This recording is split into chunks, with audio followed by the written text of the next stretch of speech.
Hi guys, it's Trev, body mechanic from Absolute Fitness. When people go into the gym to work out, they want the best results as fast as they can. That's the whole idea.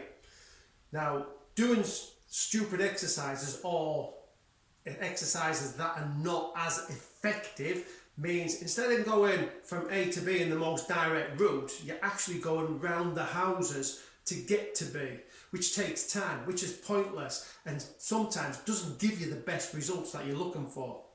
So what I'm going to do is I'm going to go through different types of ab exercises, because this is one I see loads in the gym and people doing these, which is not giving them the best results at all. Okay, so what we're going to do is we're going to look at various exercises and analyze it and show you the best way to get the best results from doing that kind of exercise. Okay, now what I want you to think about is where your abs actually are. Okay, so yes, we know they're here, all right, but our abs go from the bottom of our sternum and the costal cartilage of the false ribs down to our pubic bone. Okay, they don't attach to anything else. All right, from the sternum and the costal cartilage down onto the inguinal ligament a little bit, and then onto our pubic bone, and that is their attachments. So what we have is, this is the origin of it, this is the insertion of it, and a muscle pulls from insertion to origin. Okay, so it pulls itself from the insertion point to the origin, and that's how a muscle works. All right.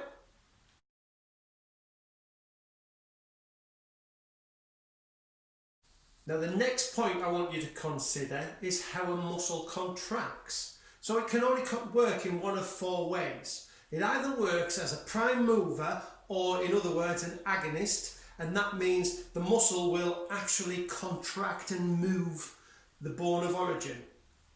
It will either work as an antagonistic muscle.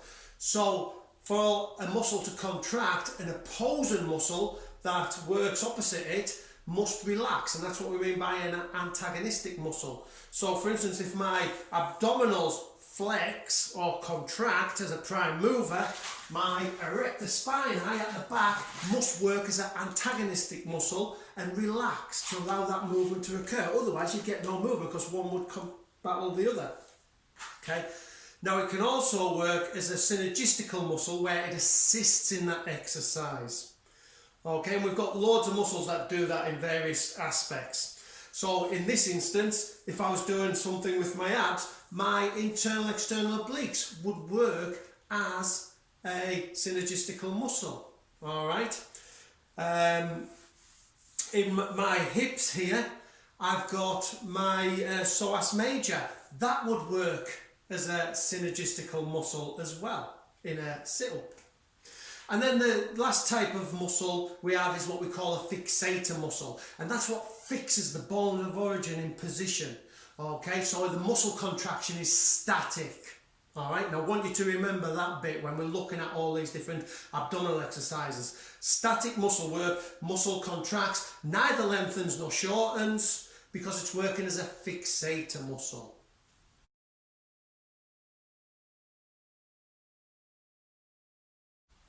Right, so the first exercise I'm actually going to look at in this series is sit-ups. Okay, because again, everybody seems to do this one crazily. Alright, so if I come down onto the floor, alright, we often talk about chin off chest. Well, there's muscles here as well that work in a flexion-based way. So because we're doing a flexion-based action, we should be working these as well. So I should be trying to keep my chin to my chest. And the reason I say that is because I'm going to try and hit the abdominal button, alright, the belly button. And for that gives me a great peaking exercise on my abs. So, feet should be flat on the floor, knees bent, hands on thighs. Okay, and from there I'm going to curl up, trying to take my chin to my belly button, and that is as physically far as my abdominals can take me, and my abdominals are peaked in that action. When I come all the way up, once I got past that position there, where that's as far as my abs can physically take me, it then becomes my hip flexors that are bringing me up, not my abs. My abs are now working as a fixator muscle.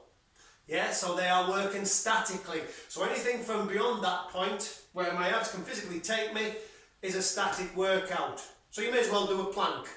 Same thing. Okay? The other good one is the old crunching one, so bringing the knees up. But again, I'm still trying to take my chin to my belly button. And I do no different. I can only raise my shoulder blades about 6 inches off the floor. And that is one of the best ways to crunch your abs. Doesn't matter whether I bring my knees up, keep my feet on the floor, I try and take my chin to my belly button.